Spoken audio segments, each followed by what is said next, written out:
اور آپ موقع دینے دیں اس قوم کو، یہ فیصلہ کرے گی، اور یہ فیصلہ خدا کرے ووٹوں کے ذریعے ہو، پرچی کے ذریعے ہو. لیکن شیخ صاحب آپ نے کہا قوم فیصلہ کرے گی، کبھی آپ نے یہ سوچا چلیں آپ ہی لال حویلی سے نکل کر باہر لوگوں سے کہیں کہ میں احتجاج کے لیے نکل رہا ہوں، ہم احتجاج کریں گے، ہم اس سب مہنگائی کو، بے روزگاری کو، گیس کے ایشو کو، بجلی کے ایشو کو، ان تمام چیزوں کو تسلیم نہیں کرتے؟ کتنے لوگ نکلیں گے؟ لوگ تو کہتے ہیں بھائی ہم پیٹ کا خیال رکھیں یا ہم یوں باہر نکل کے مارے کھائیں، ڈنڈے کھائیں، پولیس کی آنسو گیس کی شیلنگ برداشت کریں؟ نکلے ہم 22 تاریخ کو بھی نکل رہے ہیں لیاقت باغ میں، 22 کو بھی نکل رہے ہیں یوم دفاع پہ، 22 تاریخ کو جنوری کو نکل رہے ہیں، 9 مارچ کو نکل رہے ہیں. لوگوں کا مسئلہ کیا ہے؟ بڑے جو لوگ ہیں، جو بڑے وسائل ہیں، جن کے بڑی پارٹیاں ہیں، جن کے بڑے آپ کہیں حجم ہے سیاسی طور پہ، ان کو غریب کا کوئی مسئلہ نہیں ہے. 172 قومی اسمبلی کے ممبروں نے زبان نہیں کھولی کہ سردی لگ رہی ہے یا دروازہ بند کر دو کہ اے سی نہیں چل رہا. 172 قومی اسمبلی کے ممبروں نے پورا T A D A, medical allowance, travelling allowance سب کچھ لیا ہے، لیکن قومی اسمبلی میں اف نہیں کی انہوں نے. یہ اتنے بڑے آپ کے جمہوریت کے جو آپ چیمپئن بن رہے ہیں، کوئی ایک قرارداد بتائیں کسی پارٹی نے یہ کہی ہو. انہوں نے تو اسمبلی کا اجلاس کورم پورا نہیں ہوتا ایک دوسرے کے خلاف، انہوں نے کبھی کورم کی نشاندہی نہیں کی کہ اجلاس اڈجرن ہو جائے گا، کہ اجلاس اڈجرن ہو جائے گا، بےزتی ہو جائے گی. لیکن شیخ صاحب اسی طرح سے تو چلتا چلا آ رہا ہے. پی ایم ایل این بھی کہتی ہے کہ جمہوریت کو جو ہے وہ ڈیریل نہیں ہونے دیں گے. آج بھی جلسہ کیا، پبلک کا اپنا مطلب سٹریٹ پاور تو آج انہوں نے بھی دکھا دی. تحریک انصاف اپنی سٹریٹ پاور دکھاتی ہے، پاکستان پیپلز پارٹی اپنی، متحدہ قومی موومنٹ اپنی، اب تو عوامی نیشنل پارٹی نے بھی خیبر پختونخوا میں جلسوں کا سلسلہ شروع کر دیا ہے. تو انہی جلسوں کے ذریعے وہ شو کرتے ہیں کہ دیکھو ہمارے ساتھ کتنے لوگ ہیں، ہم ایک دفعہ کال دے دیں گے تو کیا سے کیا ہو جائے گا.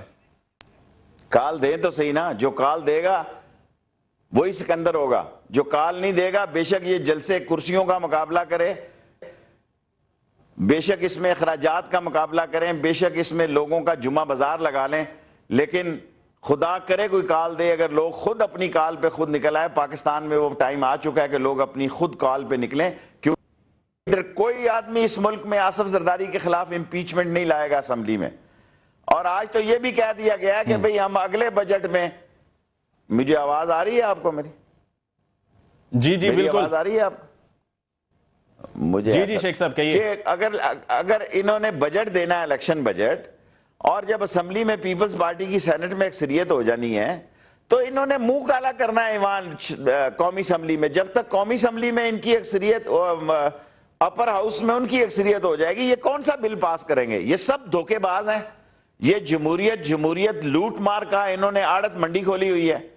یہ جمہوریت کے نام پر انہوں نے چور بازاری کی، ٹھیکے کی دکان کھولی ہوئی ہے. اور بدنصیبی سے فوج اتنے گھیرے میں ہے، اتنے حالات میں ہے کہ اب لوگ کبھی فوج کی طرف دیکھتے تھے، فوج سے مایوس ہوئے، اب چیف جسٹس کی طرف دیکھتے ہیں. کوئی آدمی فوج کی طرف نہیں دیکھ رہا. فوج نے اپنا امیج بھی تباہ کیا ہے. لیکن شیخ صاحب آپ نے کہا چیف جسٹس کی بات کریں، چیف جسٹس یا سپریم کورٹ میں تو صرف بڑے بڑے کیسز زیر سماعت ہیں. یہ جو چھوٹے کیسز ہیں جو نچلے کورٹس میں ہیں، لوور کورٹس میں ہیں، ایک عام آدمی تو وہیں پہ جاتا ہے. وہ تو سپریم کورٹ، ہائی کورٹ تو بعد کی بات ہے. یہ جو 25 لاکھ کیس جو ہے وہ ابھی تک پھنسے ہوئے ہیں، ان کا کچھ فیصلہ نہیں ہو رہا ہے لوور کورٹس میں. تو مطلب جوڈیشری سے بھی تو دیکھا جائے تو لوگ ابھی تک اس طرح سے سیٹسفائی نہیں ہوئے ہیں. دیکھیں سیٹسفائیڈ تو اس ملک میں لوگ اپنے آپ سے نہیں ہیں. سیٹسفائیڈ تو اس ملک میں لوگ اپنے معاملات سے نہیں ہیں. لیکن ملک تو زندہ رہتے ہیں نا. اتنی نا امیدی نہیں ہوتی کہ نہ کوئی مقبول لیڈر ہے، نہ کوئی مقبول آواز ہے، نہ کوئی اس ملک میں کسی کی طرف جب دیکھتے ہیں. اب دیکھیں 4 سال سے لوگ سپریم کورٹ کی طرف دیکھ رہے ہیں. ساری قوم سپریم کورٹ کی پیچھے کھڑی ہے. لیکن سپریم کورٹ کے بارے میں اب گلی محلے میں لوگ کہتے ہیں یار جب ہم مر جائیں گے پھر ہماری مدد کو آؤ گے، مر جائیں گے تو پھر آپ کو خبر ہوگی. لوگ جمہوریت آپ سارے کیمرہ مین اور سارے ٹی وی جمہوریت کے نام کا آپ ڈنکا پیٹ رہے ہیں. کیا کہا کہ یہ جمہوریت نہیں سارے ڈاکو پیدا کیے ہیں؟ کیا جمہوریت نہیں سارا مال خور پیدا کیے ہیں؟ کیا جمہوریت نہیں وہ لوگ پیدا کیے ہیں کہ اخباروں میں خبر آتا؟ آپ کیا جمہوری ادوار میں آپ جمہوری حکومتوں کا حصہ نہیں رہے؟ میں رہا ہوں اور کسی مسئلے پہ شرمندہ نہیں ہوں.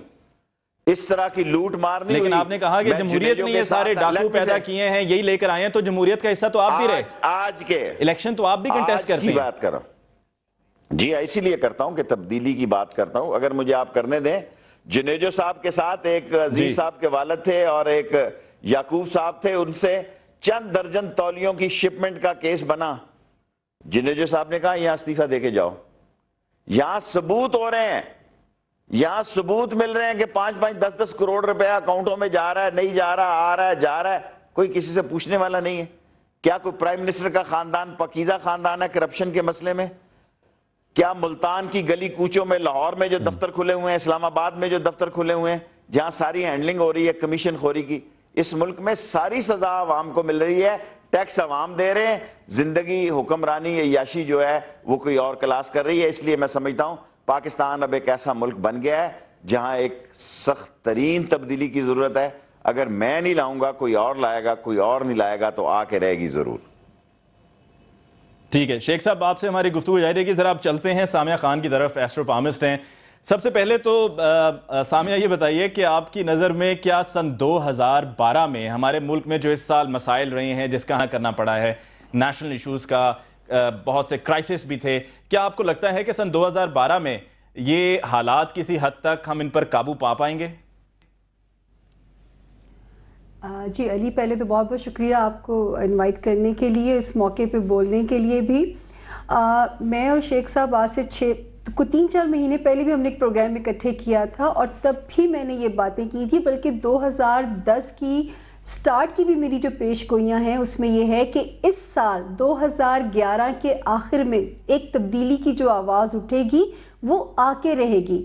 اور مجھے تب یہ نہیں پتا تھا کہ تبدیلی کا نعرہ لگے گا یا ایک جماعت جو ہے وہ نعرہ لگانے والی آپ ہی جائے گی. میں کچھ حد تک, شیخ صاحب تو اپنی سیاسی بصیرت سے کرتے ہیں, میں تو علم کے حساب سے پیش گوئی کر رہی ہوں کہ جو تبدیلی میں 2011 میں دیکھتی تھی اس کی ابتدا ہو چکی ہے. 2012 کے آخری 4 مہینوں تک اللہ خیر کرے گا یہ ملک وہ تبدیلی دیکھے گا بھی, اور تبدیلی آئے گی بھی. یہ ایک مکمل تبدیلی ہوگی, ایک نظام کی تبدیلی ہوگی. یہ تبدیلی کس صورت میں ہے؟ تبدیلی کا لفظ ابھی شیخ صاحب نے بھی استعمال کیا. تبدیلی کی بات آج میاں نواز شریف صاحب نے بھی کی. گجرانوالہ میں تحریک انصاف کے چیئرمین عمران خان صاحب بھی تبدیلی کی بات کرتے ہیں, پاکستان پیپلز پارٹی بھی, ہر کوئی تبدیلی کی بات کر رہے ہیں. تبدیلی کس کے ساتھ آئے گی؟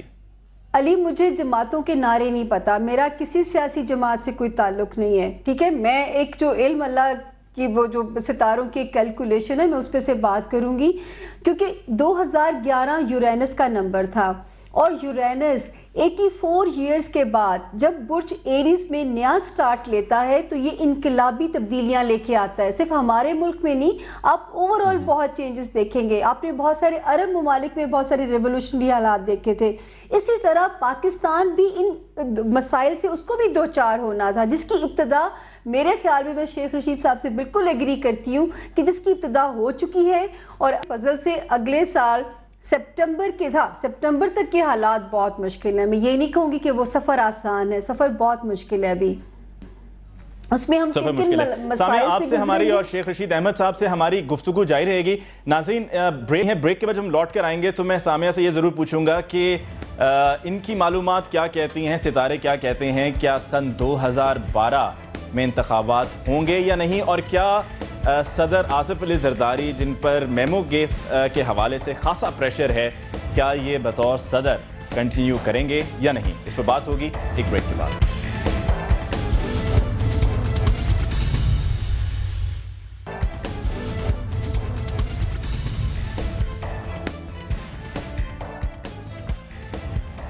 بریک کے بعد ایک دفعہ پھر آپ کو کہتے ہیں خوش آمدید. پروگرام ہم لوگ, اور آج کے پروگرام میں ہم بات کر رہے ہیں سن 2011 کی, اور پھر آگے سن 2012 میں کیا ہوگا, کیا ہمارے لیے حالات بہتر ہوں گے یا نہیں ہوں گے, اور کس کی قسمت کا ستارہ جاگے گا اور ان کو وہ موقع ملے گا جس کے وہ خواہش مند تھے, ہیں, اور ہو سکتا ہے کہ رہیں بھی. ہمارے ساتھ شیخ رشید احمد صاحب ہیں اور سامعہ خان ایسٹروپامسٹ ہیں, ان سے ہماری بات ہو رہی تھی بریک سے پہلے بھی. سامعہ بتائیے گا, جو سوال میں نے بریک سے پہلے پوچھا وہ یہ تھا کہ کیا یہ سال 2012 جو کل سے شروع ہو رہا ہے, کیا آپ کو لگتا ہے کہ یہ انتخابات کا سال ہے, اور صدر آصف علی زرداری پر جو یہ دن بدن پریشر ماؤنٹ ہو رہا ہے, کیا آپ کو لگتا ہے کہ وہ کنٹینیو کریں گے ایز پریزیڈنٹ, یا آپ کو وہ جاتے ہوئے دکھائی دے رہے ہیں؟ اگر آپ مجھ سے ستاروں کی چالیں صاف صاف اور اشارے پوچھیں گے, دیکھیں غلط بھی ہو سکتا ہے کیونکہ سائنس ہے, کیلکولیشن ہے, میں کوئی حتمی بات نہیں کہہ سکتی, لیکن یہ ضرور ہے علی کہ جو ہے 2011 سے جو تبدیلی کا سٹارٹ ہوا ہے 2012 میں, ابھی تو آپ کو لگے گا سب سیٹلمنٹ شاید ہو گئی ہے, چیزیں ٹھیک ہو گئی ہیں,